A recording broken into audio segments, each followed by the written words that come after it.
Hi friends, welcome to Aadhish Samayal. இன்னைக்கு நம்ம பார்க்க போறது நல்ல சூப்பரான குலாப் ஜாமுன் தாங்க பார்க்க போறோம். நல்ல குண்டு குண்டா அவ்ளோ டேஸ்டா இருக்கும்.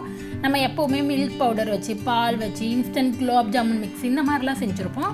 இன்னைக்கு நம்ம செய்ய போறது ரவை குலாப் ஜாமுன் தான். இது ரொம்பவே டேஸ்ட் சூப்பரா இருக்கும். இப்போ எப்படி செய்யறதுன்னு பார்க்கலாம் வாங்க. இங்க குலாப் ஜாமுன் செய்யறதுக்கு ஃபர்ஸ்ட் நம்ம சுகர் சிரப் செஞ்சிடலாம். அதுக்கு நான் இன்னைக்கு 1.5 கப் அளவு சர்க்கரை எடுத்துர்க்கேன். இதை சேர்த்துக்கலாம். இதுக்கு 1 கப்லேருந்து 1.5 கப் அளவு தண்ணி சேர்த்துக்கலாம். உங்களுக்கு அப்படி சேர்க்கும்போது தான் சுகர் வந்து நல்லா இனிப்பு அதிகமாக இருக்கும். இதை சேர்த்து விட்டு நல்லா மிக்ஸ் பண்ணி விட்டுருங்க. இது நல்லா சர்க்கரை கரைஞ்சி நல்லா கொதிச்சு வரட்டும். அதுக்கப்புறம் நம்ம பார்க்கலாம்.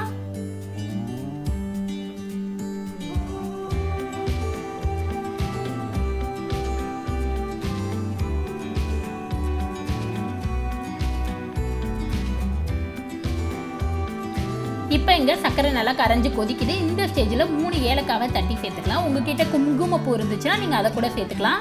இப்போ இது நல்லா கொஞ்சம் திக்காகி வரட்டும், நம்ம அதுக்கப்புறம் பார்க்கலாம்.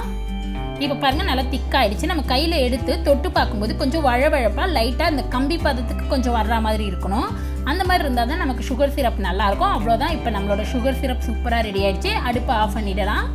இப்போ இன்னொரு வானல் வச்சுருக்கேன். இதில் 1 ஸ்பூன் நெய் சேர்த்துக்கலாம். இதோட 2 கப் அளவு பால் சேர்த்துக்கலாம். நம்ம எந்த கப்பில் ரவை எடுக்கிறோமோ அதே கப்பில் வந்து பால் எடுத்துக்கோங்க. நான் இன்னைக்கு வந்து 1 கப் ரவை எடுக்கிறேன். அதுக்கு வந்து 2 கப் பால் சேர்த்துக்கலாம். இப்போ இது பால் நல்லா பொங்கி வரட்டும், நம்ம அதுக்கப்புறம் பார்க்கலாம். இப்போ இங்கே பால் நல்லா பொங்கி வர ஆரம்பிச்சிருச்சு. இப்போ அடுப்பை ஸ்லோவில் வச்சுட்டு நல்லா மிக்ஸ் பண்ணி விட்டுருங்க.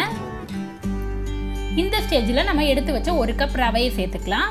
இது வறுத்த ரவைலாம் எதுவும் இல்லைங்க, நீங்கள் வறுக்காத ரவையவே யூஸ் பண்ணிக்கலாம். இதை அப்படியே சேர்த்து விட்டு மிக்ஸ் பண்ணி விட்டுக்கலாம். கொஞ்சம் கொஞ்சமாக சேர்த்து விட்டு மிக்ஸ் பண்ணுங்கள், இல்லைனா கெட்டி ஆகிடும். நம்ம எப்படி உப்பை கிண்டுவோமோ அதே போல் தாங்க. இதை சேர்த்து விட்டு நல்லா மிக்ஸ் பண்ணி விட்டுருங்க, கெட்டி ஆகக்கூடாது. இப்போ இது நல்லா கொதித்து நல்லா கெட்டியாகி வரணும், நல்லா வெந்து அது வரையும் நல்லா மிக்ஸ் பண்ணி விட்டுட்டே இருக்கலாம். ஒரு 5 நிமிஷம் ஆகும். இப்போ பாருங்கள் நல்லா நமக்கு வெந்து நல்லா இந்த மாதிரி நல்லா உருண்டையாக வரணும். நம்ம பெரட்டும் போது நல்லா அது உருட்டிட்டு வரணும். இந்த ஸ்டேஜில் இருந்தால் தான் நமக்கு குலாப் ஜாமுன் வந்து நல்லாயிருக்கும். ரொம்ப வெந்துருச்சு தண்ணியாக அந்த மாதிரிலாம் எதுவுமே இருக்கக்கூடாது. நல்லா இந்த மாதிரி நல்லா உருட்டிட்டு வரணும். இந்த ஸ்டேஜில் நம்ம இப்போ வந்து அடுப்பை ஆஃப் பண்ணிடலாம். இதை வேறு ஒரு பவுலில் மாற்றி எடுத்துக்கலாம். இங்கே நான் வேறு ஒரு பவுல் எடுத்துருக்கேன். இதில் நம்ம ரெடி பண்ணி வச்ச ரவையை சேர்த்துக்கலாம். இதை சேர்த்து விட்டு இது வந்து ஒரு 5 நிமிஷம் இருக்கட்டும், கொஞ்சம் ஆறட்டும். நம்ம அதுக்கப்புறம் உருண்டை பிடிச்சிக்கலாம். அதனால இதை அப்படியே வச்சுருங்க. இப்போ இங்கே 5 நிமிஷம் ஆகிடுச்சு, நல்லா ஆறிடுச்சு. இப்போ 1 ஸ்பூன் நெய் சேர்த்து இதை நல்லா பிசைஞ்சிக்கலாம். நம்ம மாவு பிசைகிற மாதிரி நல்லா பிசைஞ்சிக்கோங்க. அப்போ தான் நமக்கு நல்லா சாஃப்டாக இருக்கும். நல்லா எப்போவும் சப்பாத்தி மாவு பிசைகிற மாதிரி பிசைஞ்சு இப்போ இதை எடுத்துக்கலாம்.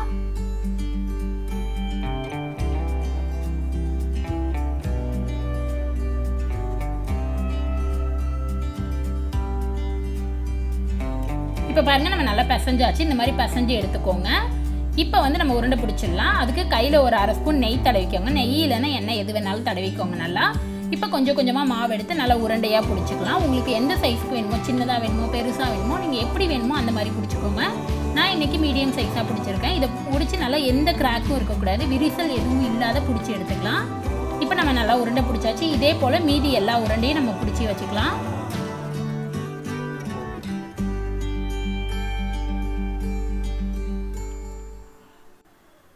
இப்போ எண்ணெய் நல்லா சூடாகிடுச்சு. இங்கே வந்து நம்ம ரெடி பண்ணி வச்ச குலாப் ஜாமுன் உருண்டையை ஒன்று ஒன்றா சேர்த்துக்கலாம்.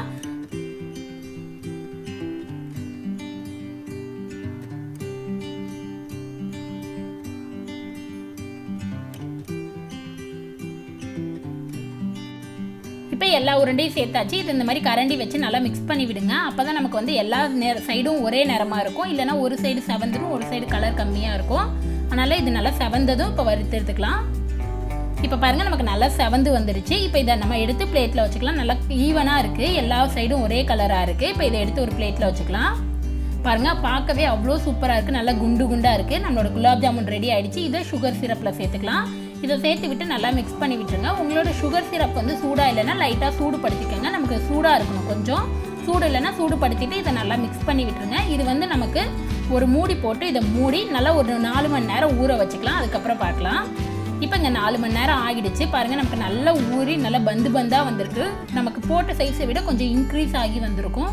அவ்வளோ டேஸ்ட்டாக இருக்கும். நம்ம எப்போவுமே ஒரே மாதிரியான குலாப் ஜாமுன் சாப்பிட்றதுக்கு பதிலாக இது ரொம்பவே டிஃப்ரெண்ட்டாக இருக்கும். குழந்தைங்களுக்கும் நம்ம ஹெல்த்தியானது, நம்ம எதுவுமே இதில் சேர்க்கல ரவையை தவிர. கண்டிப்பாக நீங்களும் ட்ரை பண்ணி பாருங்கள். உங்களுக்கு இந்த வீடியோ பிடிச்சிருந்துச்சுன்னா லைக் பண்ணுங்கள், ஷேர் பண்ணுங்கள், கமெண்ட் பண்ணுங்கள், மறக்காமல் சப்ஸ்கிரைப் பண்ணுங்கள். கூடவே இருக்கிற பெல் பட்டனை ப்ரெஸ் பண்ணுங்கள். அப்போ தான் எப்போ வீடியோ போட்டாலும் உங்களுக்கு நோட்டிஃபிகேஷன் வரும். நெக்ஸ்ட் ஒரு நல்ல ரெசிபியில் உங்களை பார்க்குறது வரைக்கும் பாய்.